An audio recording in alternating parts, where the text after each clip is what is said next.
எனக்கு முன்னால் பேசுறவங்க நீங்க அதை கேட்டுக்க மாட்டீங்க இல்ல அவங்க அனுப்புற எதிரியோட போகணுமா துரோகியோட போகணுமா இல்ல நண்பரா வர்றவங்களோட போகணுமா அப்படிங்கிறத பொதுச்செயலாளர் முடிவெடுக்கிறாங்க. தேர்தல் நேரத்துல துரோகி எதிரி நண்பன் என்பதையெல்லாம் தாண்டி தமிழ்நாட்டு மக்களின் நலனும் அம்மா மக்கள் முன்னேற்ற கழகத்தின் நலனும் தான் முக்கியம். அதனால யார் துரோகி யார் எதிரி யார் நண்பர் என்றெல்லாம் பார்க்க வேண்டிய அவசியம் இல்லை. இது தேர்தல் நேரம். அதனால தமிழ்நாட்டின் நலனும் அம்மா மக்கள் முன்னேற்ற கழகத்தின் நலன் தான் முக்கியம் அப்படிங்கிற கருத்தை தான் நான் சொன்னேன். அண்ணன் செங்கோட்டையன் அவர்கள் நான் மிகவும் மதிக்கின்ற ஒரு சகோதரர். பொறுத்துருங்க, கொஞ்சம் பொறுமையா இருக்கலாம். எங்களுக்கு தான் நானே அதே தானே சொன்னேன், ஒரு மாசம் எங்களுக்கு டைம் இருக்கு. அதனால நாங்க நல்ல முடிவு அம்மா மக்கள் முன்னேற்ற கழகத்திற்கு தமிழ்நாட்டின் நலனுக்கும் ஏற்ற முடிவை உறுதியாக இருக்கும்.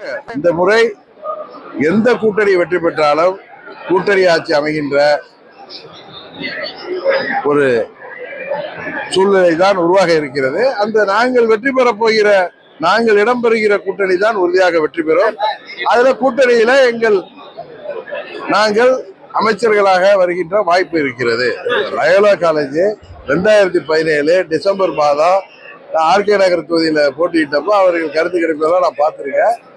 அதனால லயோலாவுடைய கருத்து கணிப்பை பற்றி நான் குறை சொல்லல, மற்ற கருத்து கணிப்புகளை பற்றி குறை சொல்லல. ஆனா 26 மே மாதம் தமிழ்நாட்டு மக்களின் கருத்து கணிப்பு என்னவென்று நீங்கள் பொறுத்திருந்து பாருங்கள்.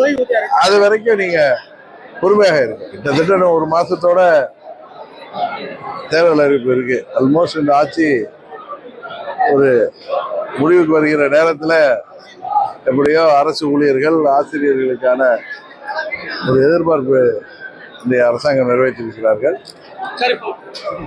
சொல்லி. அதே நேரத்தில் கிட்டத்தட்ட அந்த பென்ஷன் ஆணையத்திற்கு அரசாங்கம் இப்பொழுது அறிவித்ததை நிறைவேற்றுவதற்கு 13,000 கோடியும் ஒவ்வொரு ஆண்டும் 11,000 கோடியும் அதுக்காக நிதி ஒதுக்க வேண்டிய சூழ்நிலை இருக்கு. அவ்வளவு நிதியை எப்படி நிதி மேலாண்மை செய்ய போகிறார்கள் என்பது இந்த ஆட்சியாளர்கள் தொடர்ந்தாலும் சரி, புதிய ஆட்சியாளர்கள் வந்தாலும் அது எப்படி முடியும் என்பது பற்றி எனக்கு தெரியவில்லை.